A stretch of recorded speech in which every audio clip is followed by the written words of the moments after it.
Hi, everybody. I'm Candid Frank, and you can see our guests there. We'll introduce them in a second, but we'll introduce the important guest right now, Ryan Lee Dinwiddie, born November 27th, 1980. We're not asking for birthday presents. This past week, Ryan found out he is being inducted into the Boise State Athletics Hall of Fame as a player, having played 4 years with the Boise State Broncos. Ryan is a football coach, former player who is the new head coach, still trying to get used to this, general manager of the Ottawa Redblacks of the Canadian Football League. He played quarterback on the CFL's Winnipeg Blue Bombers, Saskatchewan Roughriders. Ryan's a three-time Grey Cup champion. He did it once with the Calgary Stampeders as an assistant coach in 2018. And for those of us here on this show, we're quite aware that he won it in 2022 and 2024 with the Toronto Argonauts. Ryan, welcome to the program. Yeah, thanks for having me on, Frank. Really appreciate it. I got to say, first, I want to talk about the induction. When we first started our conversation by text, I was talking to you about this and congratulating you about this. I want to ask you, would you learn there that you've taken with you to this point? Yeah, quite a bit. I think our offense at Boise State, I've taken a lot of things from there and adjusted it and molded it into what fits in the CFL. It's funny, Chris Peterson, my college coach, he's getting inducted at the same time with me. And, I did the ESPN Boise today talking about it. So I learned so much from him. Obviously, he's a successful coach at, Boise and then University of Washington. And, I just learned the details of, how you install and how all the pieces of the puzzle fall in as far as the O-line teaching, the running backs, receivers, and quarterbacks offensively. A lot of the stuff that we did there, I'm still doing now. So a lot of great success there. We were one of the best offenses in the nation, year in, year out. Very proud of that. What's amazing is how your past butted up against your future in a short span of time. Yeah, no question. I did not know it was coming. I was getting ready to get the kids ready to go trick-or-treating on Friday, and the athletic director texted me, "Can I talk to you?" And I was like, "Wow, that's weird. I haven't talked to him in a while." And, so he called me. He said he wanted to do it in person over the phone. So, yeah, a very humbling phone call. You never really reflect on your college career so much as, as you did when you're there. And then, obviously I'm so busy up here trying to cement my legacy here. You kind of lose sight of, some of the things that you did there. So when I, left Elk Grove High School, very successful there. We had a great program. I won a lot of championships there. When I went to Boise, though, they had never been to a bowl game, and I was ready to cement my legacy there and be one of the best players that ever stepped foot on that campus. And, I think at the time I definitely was. Now they've had a lot of draft picks, a lot of great players come through there since then. Obviously that surpassed me, Kellen Moore. He had a unbelievable college career, but just to be honored and recognized, and now I'm part of Boise State football forever. Very important to me. How you started hearing that, saying that to yourself? I'm the head coach and general manager of the Ottawa Redblacks. It's new, right? I mean, just a few weeks ago, even a week ago, I was still, working on, what we needed to fix in Toronto, and got the phone call. The opportunities kind of happened in a hurry, and it was too good to pass up to have more responsibility and more control of how we're shaping the roster. You lived in Toronto, so people who would run into you that were Argo fans or football fans or who knew you interacted with them all the time. So you developed a relationship with a lot of people in this town. I guess I've gotten a lot of calls, Ryan, a lot of fans. One of them I did on Griff's show. We were planning on doing the show. Wasn't about you. And I had a guy on, and the first thing he said, and the most relevant thing he said is, "I'm shocked." Remember that, Griff? Yes, I am so shocked that he's gone. Nobody believed that you would leave. But I got to be honest with everyone, and I've told everyone this. If you might remember a couple of years ago when we talked, I think it was after the Grey Cup, I asked you, because you seem to have this thing that you wanted to be a general manager. And I asked you if you want to be a general manager. And you were quite honest about it, like you all usually are. You said, yeah, well, you can answer the question now. It goes back a while, right? Yeah, no doubt. I think, that's always your main goal is to climb the ladder. I never was in a hurry. I stayed in Calgary for 4 years, didn't, take opportunities to leave there because I was comfortable there, enjoyed the people that I was working with, enjoyed the city. And then when Toronto was too good to pass up, but like you said, I am engaged with the fans. I knew Toronto was going to be a rebuild. We had to get more fan engagement. I always wore my Argos hat around the city, try to recruit new fans, built relationships with those folks. And, that's very similar to what we're going to have to do here as well. So I've been there, done that. But, I just think, I really appreciated them embracing my family. I had my second child there in Toronto. So it's going to be a part of my history and my makeup forever. So very appreciative of that.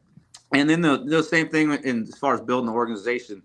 I try to build bonds with, it didn't matter who you were. We're all equal, right? We all have a job to do. We all find ways to get better. So there's a lot of great relationships that, unfortunately got left behind.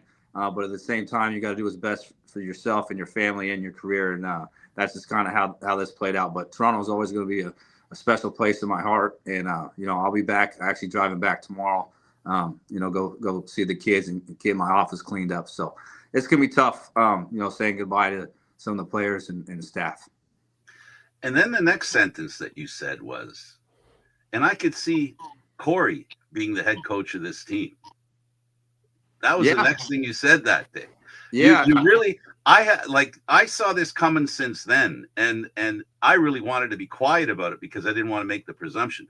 But that seemed, I almost imagine this. Now it doesn't matter. This is all, but for me, my imagination ran wild where you would be the GM and Mace would be the coach.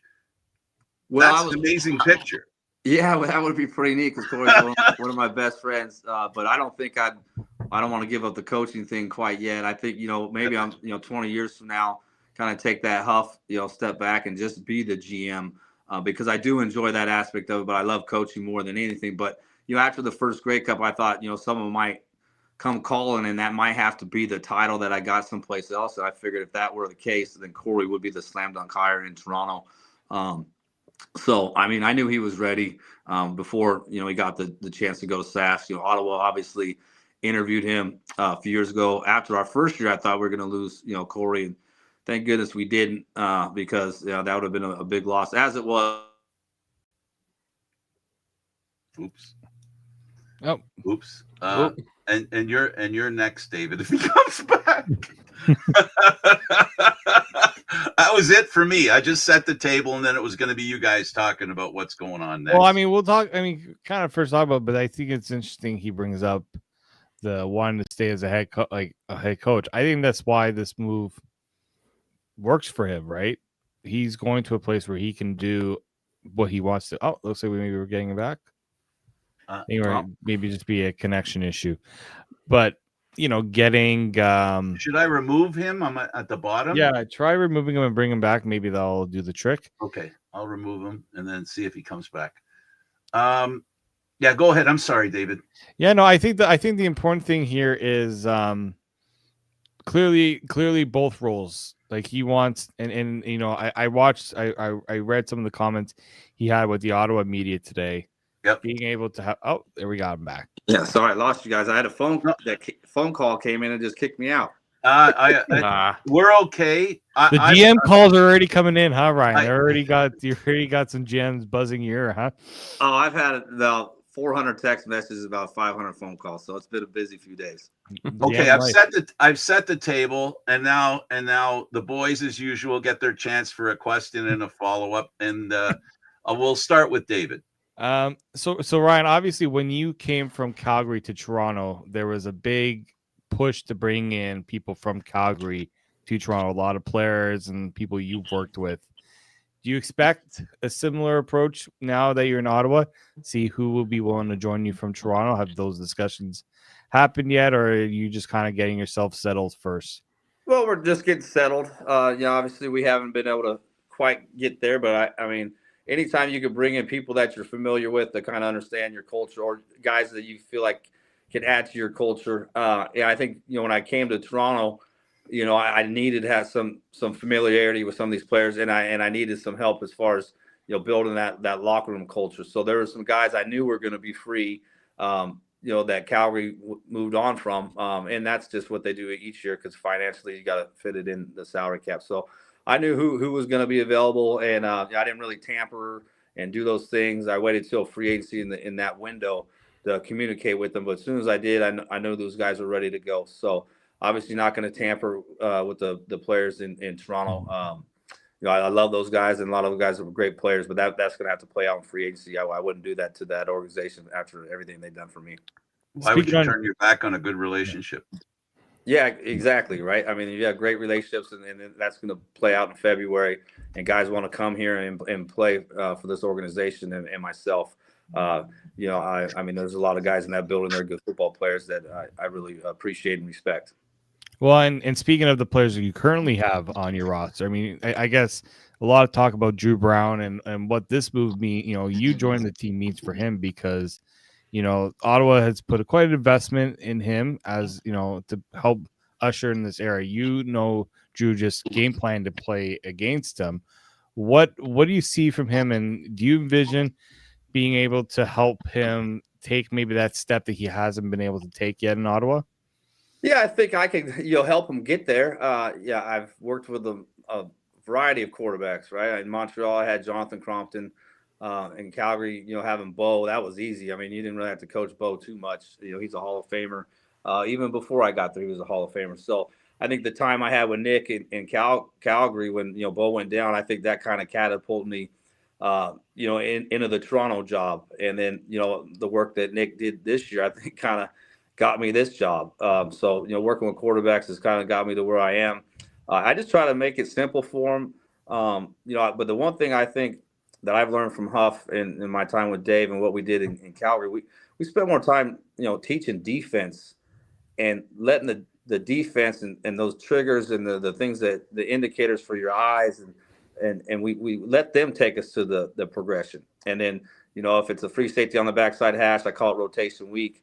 Who's going to be the higher player to the field? It's got to be one the Sam or the field halfback. So whoever the low guy is, that's who we're working off of. We're and so you just teach it and then make it simple as you can.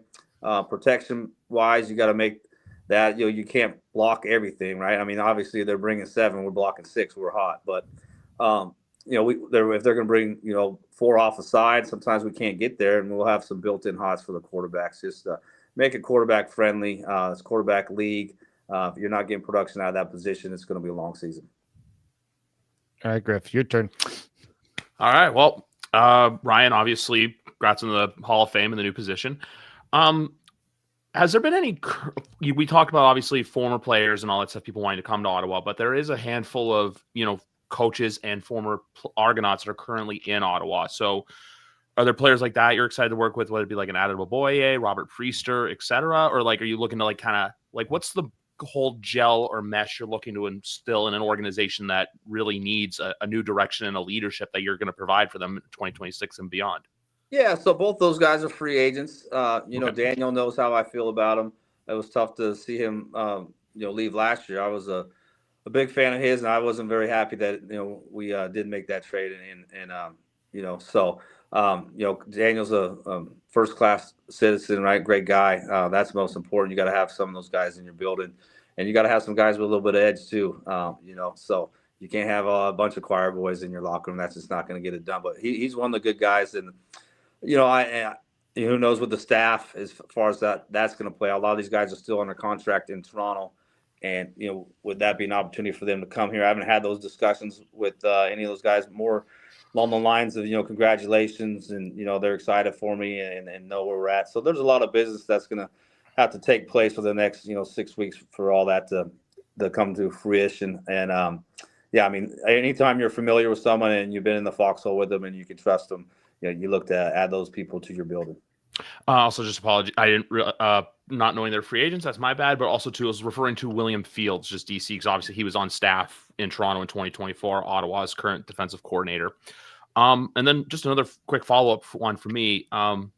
What is it about Ottawa that makes it just so enticing? Like I was saying, with the lack of history, obviously not having won a Grey Cup since 2016, kind of been that mediocre CFL team the last few years. What excites you about that challenge? Because it's almost similar to when you arrived in Toronto, a team that was really struggling, looking to find its rhythm? Like, is it the same sort of challenge that presents itself, or is it all of that on a coaching standpoint, plus you are the one that's making the GM decisions along with Sean? Yeah, I'd say very similar. Similar situations. There was a lot of question marks when I took the Toronto job. I know the night before I had my press conference, I was getting text messages and guys are like, "Please tell me this isn't true. What are you doing?" And people thought, that's where coaches go to die in Toronto. And I feel like it was a great opportunity. And, we made the most of it. And it wasn't just me. There's a lot of people in that building that helped me. And I just feel like we built a good culture and a great environment for our workers. And we were all pulling together, as we say, there in Toronto. But, I think, it's a great city here. The cost of living is going to be a lot cheaper for me when it comes to that. So take home as far as income is going to be a little bit better. But it really wasn't that. It was when I came here and interviewed and I seen the direction and how organized, they were. I have a great relationship with Sean Burke, and, we're going to be building this thing, hand in hand, very similar to it was when the first time was me, Murph, Pinner and Vince, working all together, doing those things. So familiar spot for myself. Excited for it. I know there's going to be a lot of challenges. I know it's going to take some work. It's going to take some time, and each decision is going to be magnified. If we don't have the success, but we got to make sure we're doing the right decisions, not the comfortable ones, and having those discussions and make sure they're well thought out, well planned. But yeah, it all starts with the quarterback. And the one thing when I came to Toronto, I really felt good about Mac, and I had never worked with him, and I don't really try to prejudge quarterbacks that were working with someone else, because who knows what was asked of them and what was taught to them. So I just thought Mac had a skill set we could win with. Now I didn't know if we're going to have as much success as we did, and it'll be a Grey Cup winning team with them. I just knew we'd have a chance to be in the playoffs, and we had to build a really good roster around them. We started off with Matt Nichols. We were going to let them compete in camp. COVID hit, and we got Nick. McLeod, beat out Nick that year. We traded Nick for Chad Kelly. So, we were pretty lucky how that all played out. But there was no really plan going into it, but I did feel comfortable with the quarterback situation. Very, very similar to what we have with Drew. He's definitely one of the top 9 quarterbacks in the league. We got to get more production out of him, and we got to keep him healthy. And we got to build a good enough roster around him as well. So he doesn't feel like he has to carry the load week in, week out. He just got to make the right plays and the right throws. Ryan, how difficult was that conversation with Pinball? I know you've worked with them so long in Toronto, but was that a difficult conversation, once you knew you were ready to go and take the Ottawa job? Yeah, it was. I spent a lot of time with Pinball, had a lot of conversations outside of football. A lot of respect for him, as does everybody in Toronto, right? Like, we went to the Maple Leafs opener, me and him together. I mean, he's the biggest celebrity in Toronto, and that's over anybody, right? So when you get to go out with him in public, you're just like, you kind of get to see it, right? So he's infectious. But the first call I made was to Keith. Been dealing with that, and we've had a great working relationship since he took over. And it was positive conversations. Obviously, they're tough because those folks done so much for me and my family. But they understood, this was a business decision. It had nothing to do with anything personal. So he understood. Then I had to call Pinball, and Pinner made it pretty comfortable because it was tough. So a lot of respect for him. But he's a class act. He understood. He was happy for me. He said it's time for you to grow and take this next step. So that made it comforting to make that call. But he said you didn't have to call. I said, yeah, you do. That's just the right thing to do.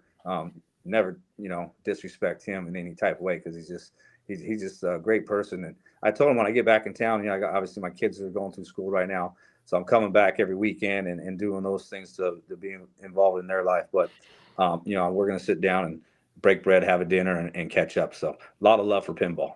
Ryan, the culture in the Canadian Football League, many people ask me, well, he had a year left in his contract. And I pointed out to people, and sometimes people forget, that the history of the Canadian Football League is when a man or a woman or any employee has a chance to improve their position, no team stands in the way. You going there wasn't something unusual. in the sense that you were getting a promotion and the team was allowing you to accept that promotion. That's normal in the Canadian Football League, isn't it? Yeah, it's normal, and it's in the bylaws, right, in the league rules. So for a head coach to move, it's got to be to have the GM title as well.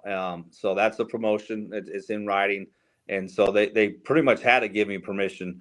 They chose to do it. They wanted to think about it, and I appreciate the way they handled it. I really appreciate the way Ottawa handled it too, because it wasn't just overnight. They called on Friday.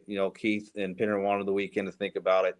Ottawa obviously gave him the week. That's more than 48 hours, because we want to have respect for each other throughout this process. So, once it was granted to me, I got on a plane and, flew up here and brought my representatives with me, the agents that Gil Scott and Rob Fry's my main agent.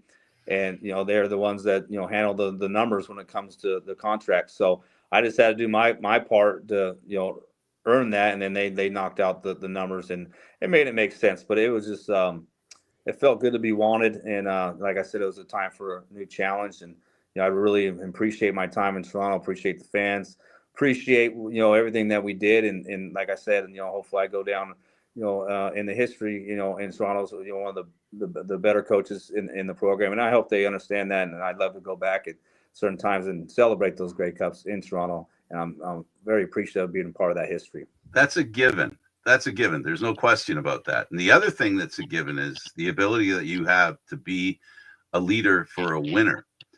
You're going to be a part. My prediction is you're going to be a part of changing the Eastern Conference for the next few years. There's always been a weak sister, a weak brother, a weak cousin, however you want to refer to it in the Eastern Division. If you can pick up Ottawa, speak to the fact that the challenge that you have, if the Argos can turn things around, there's going to be 4 teams in that division. You're going to be in tough to make the playoffs, as the other 3 will be. Yeah, I think that's each division. I think there's you look what Jason's kind of did over there in Montreal. You look what we had done over the last 5 years, and then Scott's doing a great job in Hamilton right now. So now obviously I jumped ship, and we'll see what's going to happen there. There's plenty of talent in that building in Toronto. Really good receiving core. I'm going to miss coaching those guys each day. Because I really felt good about where we were. It was just the time to leave. But I think you look at the West this year. All those teams were really, really darn good, right? Edmonton fought their way back, and they were almost in the playoffs. So I think that's what the East is going to look like. And you're not going to have the one team that's just you're going to roll over each season. So it's going to be a full 18 games, and each game is going to be a challenge, as it is in professional football. So the work week is very important to the success on game day, and so we all know we're going to have our hands full next season. And I think if you can get through the gauntlet of it and get yourself in the playoffs, that's when good things happen. Ryan, usually, and this is kind of similar when you were in Toronto, you had a chance to kind of hit the ground running a little bit earlier, because obviously the playoffs are still happening right now. Teams are still playing and preparing for playoff games, and you guys are looking towards the off season. What do you feel like has to be the first thing on your list, coming into this role? Yeah, I think for me right now, it's really honing in on the QB position and having a plan there. Everybody keeps asking, you're going to trade for someone. It's not that easy in a 9-team league. And there's not like there's a lot of quarterbacks out there. And there's a few quality backups, maybe we bring in and compete with Drew. We'll see how that plays out. It's going to take some time, but I think we got to get better up front. We got to find a little edge there as far as playing a little bit more nastier, more physical. So now I'm really on to evaluating the defense side of the ball. Sat down with Will, got some more insight on these guys. I thought Will did a good job. They're playing better football on defense last year in Ottawa, and there's some things that I want to implement defensively as well. That we can add to what Will's already built here. So yeah, we got to find. We got Carter at DN. He's a great player. Wakefield's free agent. He's a heck of a player. And we get another guy in there that can get after the quarterback. I feel better about that. It starts up front. You protect the quarterback, and you got to get after the quarterback. So your back end doesn't have to be that great if you're getting to the quarterback. So you look at our last Grey Cup win. That defensive line was dominant, and then our back end looked better. Well, quarterbacks are getting rid of the ball earlier. they're forcing balls into coverage because they're not anticipating being able to hold the ball that long. So that's kind of where we're going. Griff. You just wanted to ask you, because I know obviously you're talking about how your kids are still in school in Toronto, and I know I know they're obviously young children, but they built a bit of a repertoire with some of the other players' kids in there. So how do you think handling I know it's just a little bit of a weird personal question, but I always see them on the field or after the game and stuff like that with other people. So how do you anticipate that adjustment just for them? Will eventually the whole family be in Ottawa full time, or is that a wait and see? And I know it might be personal. It's just something that was on the top of my head. Yeah, well, they'll be up here for sure during the summertime, right? Spending time with Dad. And my parents just retired, so they spent the summer up here in Toronto to help me out with the children there. So they'll be there to with my long hours. So I want them on there on the field on game day. It kind of sets me up to kind of get my nerves relaxed a little bit, playing catch with them. And it's rewarding too, right? So, yeah, they built a lot of the bonds with the players in the locker room. They're going to miss some of the guys. So, now it's time to, build some new bonds with some new players. So, I was the other day, they're like, what's going on with the Redblacks? I got to get rid of my Argo stuff. I said, you don't have to get rid of your Argo stuff, guys, But, yeah, I got some black jerseys coming when I get home this weekend, guys. So we got to change up our colors a little bit. So it's they're kind of unknown to them. They don't really quite understand what's going on, but they know that Daddy's not an Argo anymore. And so they were disappointed in that because they had some great times sharing it with everybody. And then just another one for me. How's it going to feel not having to work on Labor Day anymore, and but having to switch to Thanksgiving Monday, as that's kind of a new rivalry this league's. I don't want to say trying to instill, but they're trying to put, onus on where, hey, Montreal and Ottawa play every Thanksgiving. And then, like I said, too, now you probably get Labor Day Monday off for the foreseeable future. Yeah. I want to do some muskie fishing up here in Ottawa. So maybe that's the weekend to do it on Labor Day. But I was part of in Montreal, right? So I got the Thanksgiving Monday, kind of know what that's all about. So, looking forward to that. It's going to be a different experience, and you just kind of learn as you go. But there's a lot of unknowns, here, and I'm just kind of getting my feet wet, and just going back to the kids, I missed this one. Was they just run around the house. Let's go Argos, all day long, especially my youngest, right? So yeah, they're definitely going to miss it. So they bleed, double blue, and it's going to be adjustment for them. But they're all on board. Like my youngest, he loves green, so he's always rooting for Uncle Mace, and I'm like, man, what are you rooting, and so I'm getting Mace a hard time. I'm like, man, Cannon just in love with you. I'm like, he doesn't even care about the Argos anymore. He's a Riders fan. And then Mace was laughing. He's like, yeah, that's the same thing with my daughter. She went to the Rider store and picked out some Argos things to buy. So, the kids are, great when it comes to this profession. And, obviously you travel, and I worked for probably, I don't know, over half the teams in this league at this stage. So, you got to get ready for those moves, and that's the tough part of the transition, and it's different for the children. And I understand that, but yeah, it's going to be tough for them. They got to find a new chat now. Ryan, I know that, as a head coach in Toronto, you spent a lot of time, you put in a lot of hours of work as the coach to prepare each and every week.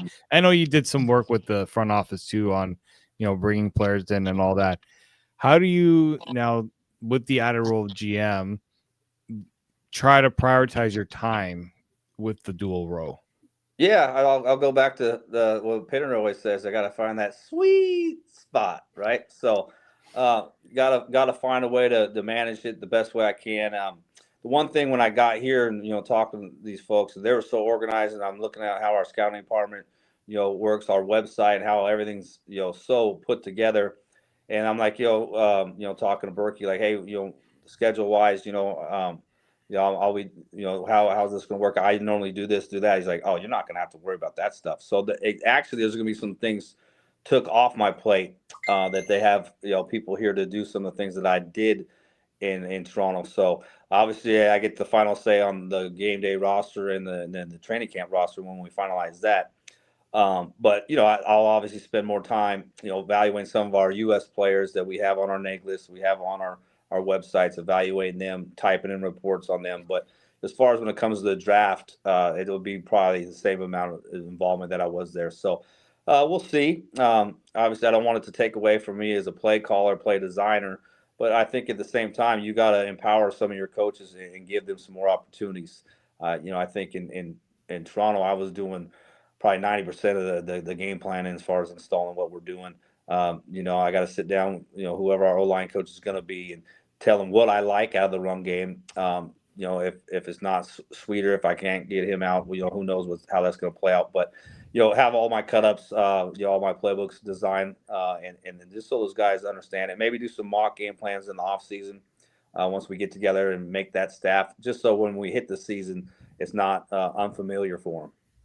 There's a dynamic that happens between a coach and a general manager. Players look at a coach one way and a general manager another way because there's two distinctive responsibilities and relationships that they deal with. How are you going to negotiate that? Because, you're going to have a player that's going to, well, I deserve better than that, Mr. GM. My coach isn't using me the way I'm supposed to be used. And I'm inferring things. But you get what I'm saying, right? How do you negotiate that? Yeah, no doubt. I think, there's times when you're just the head coach, there's some things out of your control a little bit, and you say, hey, that's not a question for me. I'll always be honest with them. I'll tell them the truth as far as what I know and the situation. Berkey's still going to be a guy I'm working hand in hand with. I'm not going to rely on a ton. He's still going to be doing some of the general manager duties because that's what he's always done.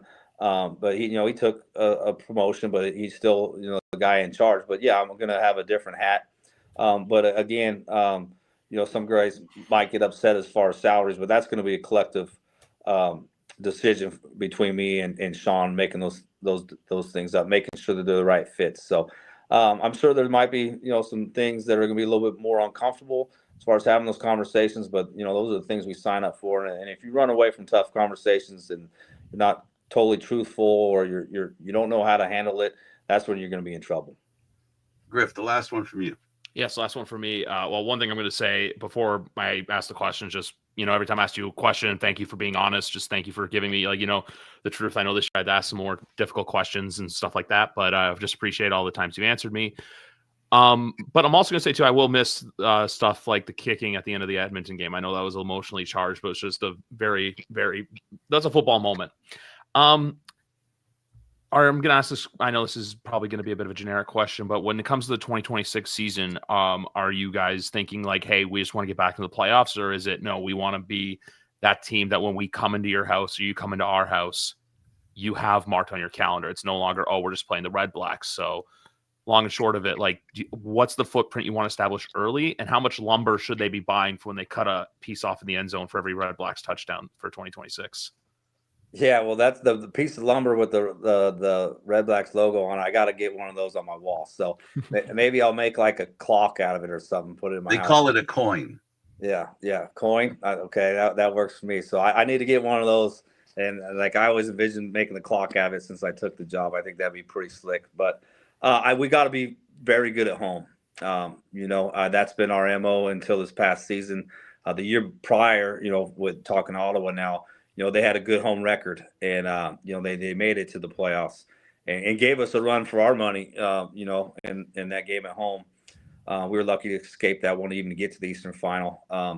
So we got to have some type of identity. I want to be physical. Obviously we got to clean up penalties. Those things here. We can't beat ourselves. We got to be sound. But I want to have a physical brand of football. And the number one thing is we have to be in the playoffs. Right, that's just where we're at. We got to get to the playoffs, and so that's the first goal: get to the playoffs. But it doesn't have to be a complete rebuild, where it's going to take us a few years, right? You want to be able to build throughout the 18 games, get in the playoffs, and then be playing your best football at the end, and where you're confident and you can make those plays in the playoffs to get yourself an opportunity to go to the Grey Cup and host that cup and get a ring. That's why we all do it. So.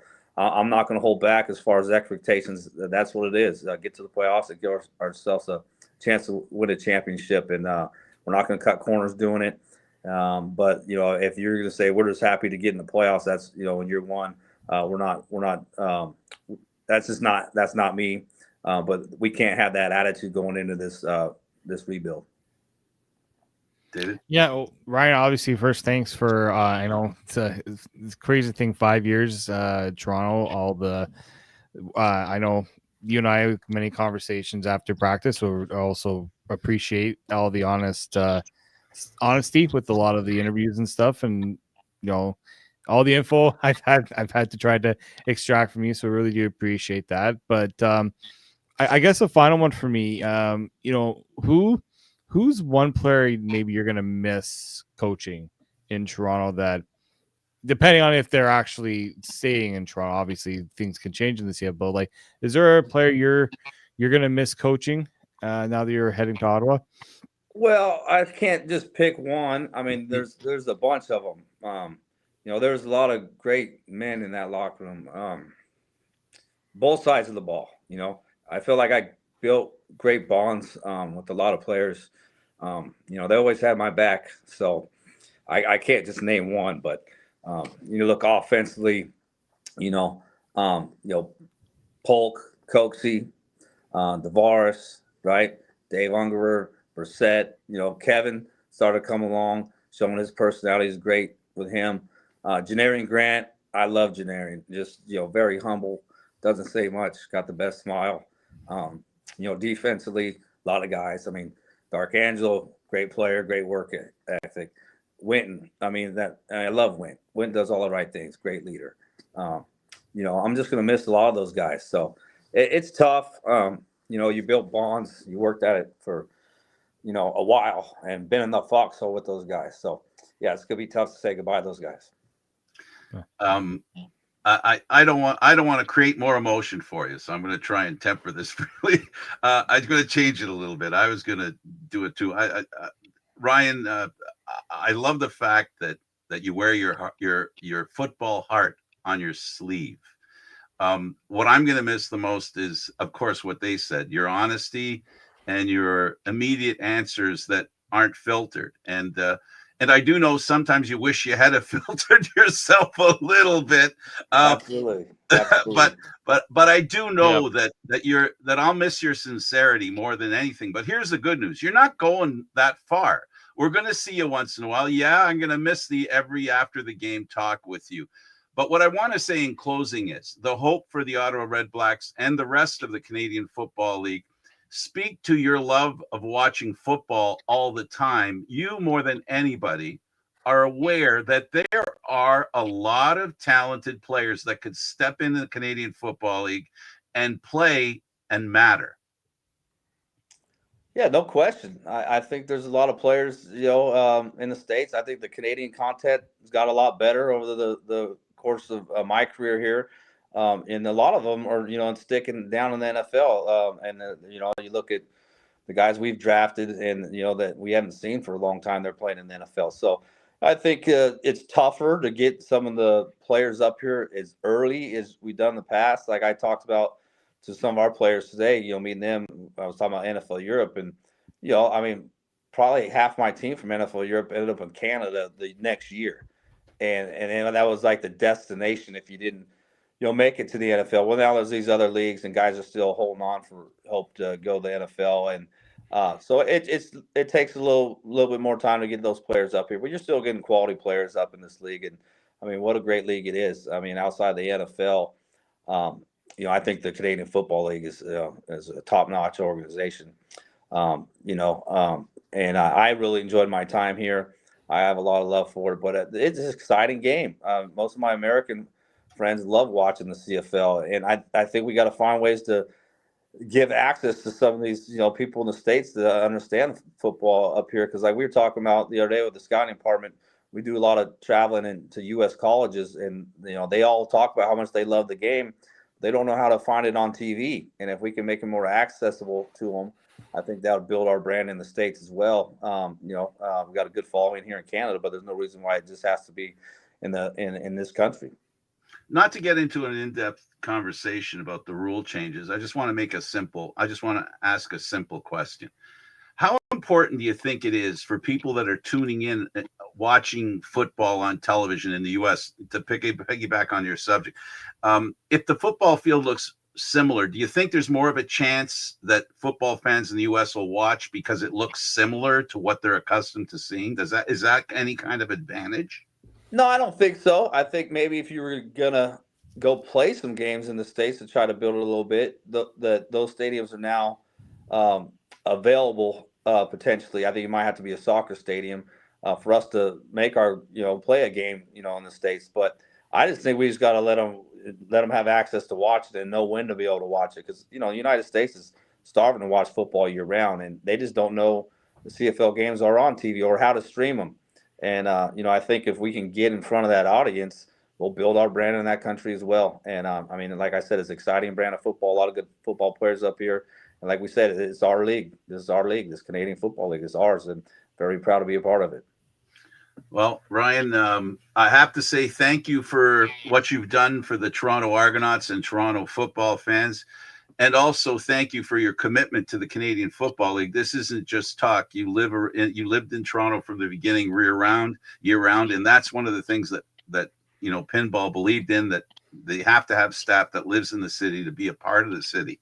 And before I start crying, because I love your emotional side. I think your emotional side is what your players admire about you.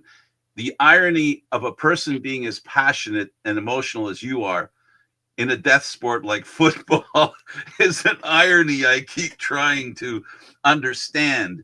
But regardless, you're a great guy. You've taken the time today in a very busy schedule to spend it with three schmoes that love football. I appreciate you for appreciating us. And I know you do appreciate us and you respect us. And that's something that makes everyone feel good, when they all feel appreciated and they in turn appreciate everybody else. That's what football does. It's a family. So now you're moving to a cousin, but you're going to make it fun going to visit that cousin. That's what I believe. And I appreciate the fact that you will improve Ottawa and force the other three teams in the Eastern Division to keep their eyes open and make sure they button down their teams even better. And the benefactors for me, which I appreciate most of all, the fans are going to enjoy football in the Eastern Division of the Canadian Football League that much more. So I thank you for that in advance, because I believe in you. Yeah, I appreciate it, guys. Nothing but respect for you guys. And, thanks for being so appreciative of me and being loyal to me. And I enjoyed, having our conversations. You guys always ask some great questions, but, you guys always treated me with respect. And I appreciate that. Appreciate it. Thanks, Ryan. Appreciate it. Thank you very much, Ryan. All right, guys. Have a good one. Thank you you too. guys. Thank you, Ryan. Well, that's Ryan Dinwiddie, the new head coach and general manager of the Ottawa Redblacks. I'm still processing. I don't know about you guys. I asked him, how do you guys feel about how are you processing the fact that he's the coach and general manager of the Ottawa Redblacks? I just want to make one quick point, because I do have to bounce right after this, but I texted a photo from like a low angle to my wife showing, hey, we're doing this. And she's like, oh, I don't recognize him. He's not wearing blue. So it's one of those things where it's like, I weirdly wore like a burgundy quarter zip to like match it, like unironically, but I'm happy for him. I'm happy for like, hey, he's following what he wants to do. And that's what you want to see everyone do in life. You want to see people go after their dreams and aspirations. But, it's like I said, nothing but respect for the man, hope for the best. And you know what, when they're on now the east sideline of BMO Field that one or two times in 2026, probably once if I had to guess, because of the scheduling, that's the one day we get to root against him. But besides that, I think we'll always be cheering for him. And if he can bring glory back to Ottawa, then you know what? All the power to him. But Frank, thanks for having me on. David, it was great talking to you, but I got to head out. So it's your turn to bounce. Yes, it's my turn to bounce early. Ryan went first. I went. I'm going to let the two of you guys finish this up. Absolutely. Thank you, Griff Bourguignon. Go ahead. It's the Chris Jones. It's the Chris Jones 2.0 move. I mean, obviously, it's a little different because Chris Jones won a Grey Cup. Then, boom, he got snatched up by Saskatchewan days after the parade. But in essence, it's a very similar. It's a similar path, isn't it? And it's a tough one. And very tough. It's not it's not a guaranteed failure, but it definitely isn't a guaranteed success. Having both the coach and general manager tags. And as I said, for me, the tough part is that players rely on the different relationship to balance themselves out. I think that's an important thing, and that's going to be one of the challenges that he's going to have. I don't know how you feel about it. No, it's going to be a very different job. Now, I think that what helps him is he's got Sean Burke there, right? You've got somebody who's, he can lean on, and as he says, like a lot of the stuff that he probably thought he would have to do, he won't have to. He'll have people there. They'll do it. I think like Ottawa is it's a bold move, but I think it's obviously one that, it was time, because, they weren't bringing in coaches that had the coaches had pedigree. I'm not going to say they didn't have the pedigree that Ryan did, but they didn't bring in a proven winner since when? Rick Campbell, right? Yeah, and Campbell, I don't think was a winner at that time. No, when he came, he was an assistant coach too. Like, I give Ottawa a lot of kudos to doing this type of move for two reasons. One, you take away from a rival team, first and foremost, and two, it's a bold move that nobody saw coming. And if I'm that fan base, that should re-energize my belief in if this team can take. You're 100% right. I spent a little time on their sites, and they're all saying how great a move is. And one person even said, "I'm glad now I bought my season tickets." Yeah, exactly. Well, exactly. And look, I think with the Argos, we haven't really touched on what comes next for the Argos. Look, it sucks to lose your head coach. It certainly does, especially when it wasn't the team's decision to let him go. But obviously, the team has done this many times with players and stuff. If there's an opportunity for them to get a bigger role, to earn more money, they're not going to stand in their way, right? And I know some people say, Luke Wilson, it's how do you let him out of the building? Well, it's pretty easy. They give him a promotion and something that the Argos can't give him, right? The title. That's all there is to it. And I want to just go back to Sean Burke just for a split second, David. Sean Burke is going back to the position he had when he was in Hamilton. He was in the background doing a lot of heavy lifting. He's still going to be, now he's going back into the background in Ottawa now and doing a lot of the heavy lifting, but he's going to have a decent nameplate, vice president. So now back to the Argos. The Argos finding somebody. The question is, when Pinball and Company picked Dinwiddie, nobody saw it coming. It was not the type of hire you would have expected. No, and absolutely not. And the question is, do and you and I know you and I agree on this. We've had conversation. Do they go to that same well one more time and hit the jackpot? Because they literally hit the jackpot bringing in Dinwiddie. There was very little time before he had success.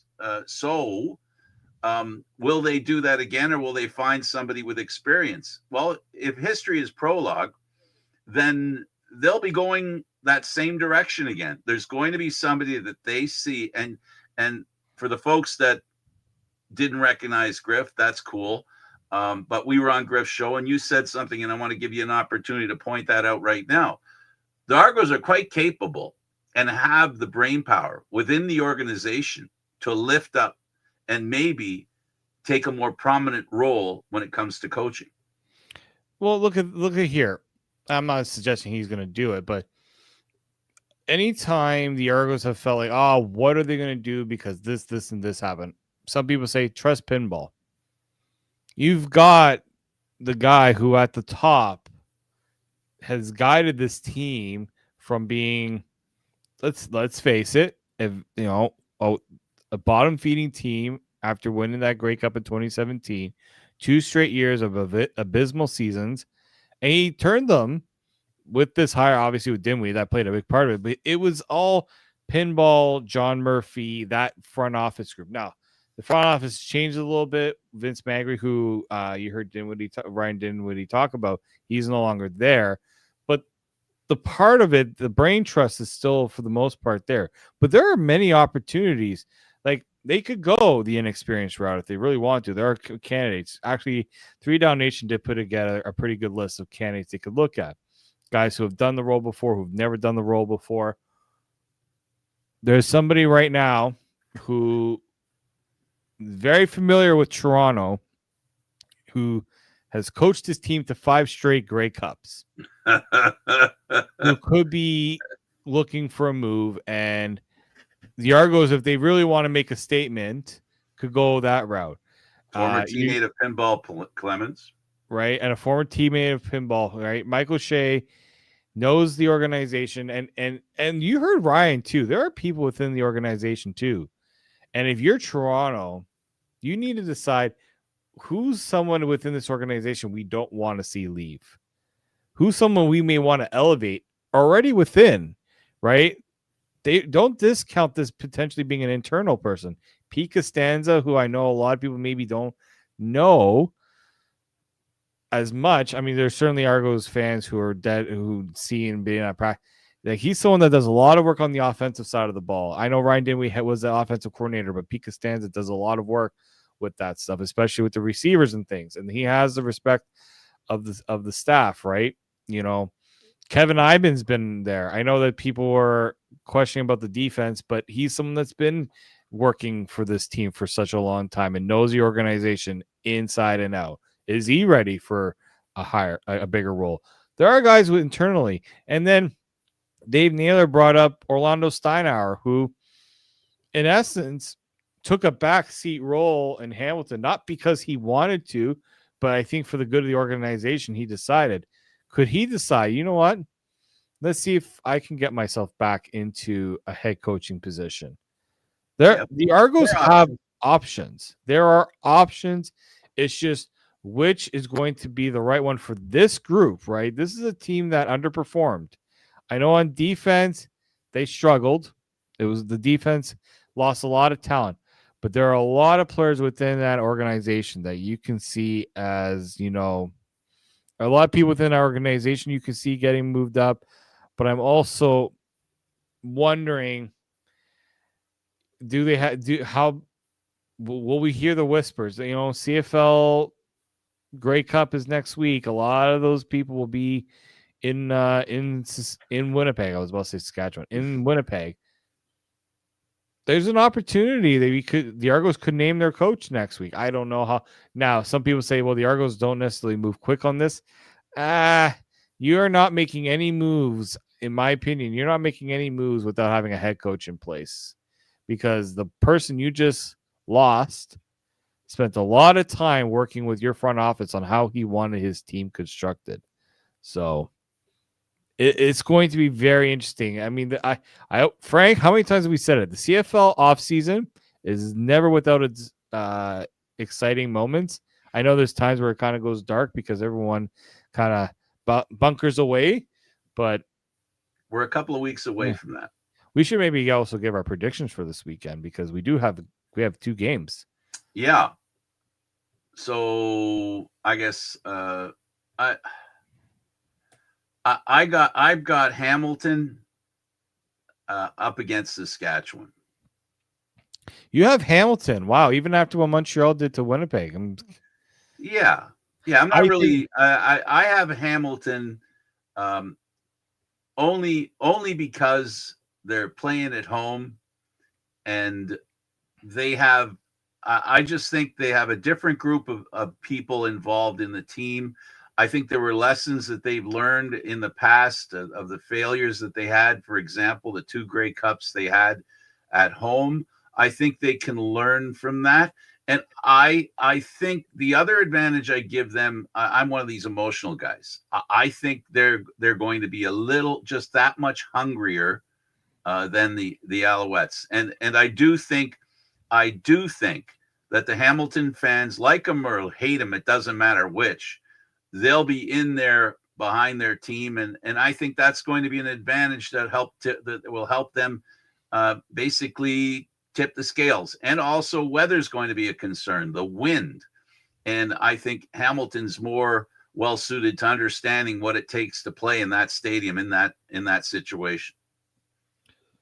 I I just think with the Montreal is found its rhythm offensively with David Alexander. Now, if Hamilton can get pressure on, because the pressure was starting to get to him against Winnipeg, he said there was a lot left on the table, but Hamilton has to set the tone early.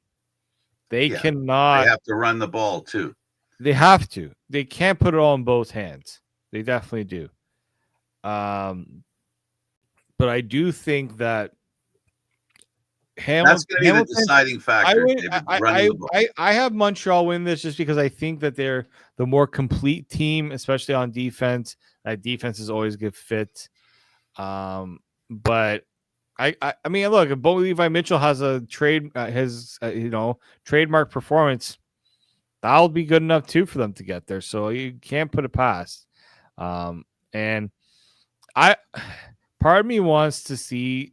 I want to see Trevor Harris get to that Grey Cup because I think this is the best chance he will have to win it. But man, Saskatchewan's going to have to be ready for whatever BC's throwing at them because I know BC got away with that one in Calgary against Calgary, but I don't think they can do that with Saskatchewan. And no, again, I'm gonna talk about weather again. I think the weather in Saskatchewan, mind you, though, they're talking about near zero temperatures, which isn't bad, which will even things out a little better and give it BC a better chance. But the running game, I think, is going to make the difference. Again, I believe Hamilton's running game, if it comes through, they can win for sure. And of course, Saskatchewan's running game, where Willette likes to hurt. And it's going to be a physical. Saskatchewan wants that physicality. And that's why I pick a Hamilton, Saskatchewan revisiting the 2013 Grey Cup in Saskatchewan. That's what I'm predicting. I could see it could be a Saskatchewan Montreal. That was kind of my thought. Well, so can I. Believe me, I don't think I'm right. It's such a special talent that he's gonna push. He is going to push Saskatchewan to its. Saskatchewan cannot make mistakes. Like they have to maybe the route for Saskatchewan, play clean football, limit the turnovers, keep the ball out of Nathan Rourke's hands. And they can do that by running the football with AJ Ouellette. He lives for these types of games. Yeah. And BC has to get their game breakers in the game. And that's up to the quarterback and the offense. And that's how they'll win. They need their game breakers to make the big plays. If they make the big plays, they could win. But just for the sake of conversation, I say Hamilton, Saskatchewan at first blush, but it's much more complicated than just being able to say this team or that team is going to win. There's so much that makes watching football fun. And that's why, it's going to be great. And we'll watch that. Okay. I got a jet too now, cause I got another show to do a minute ago. You have 3 minutes. All right, I'll let you go. Thank you, Frank. We'll talk. Hey, David, it was a pleasure. I got to tell you, it was fantastic that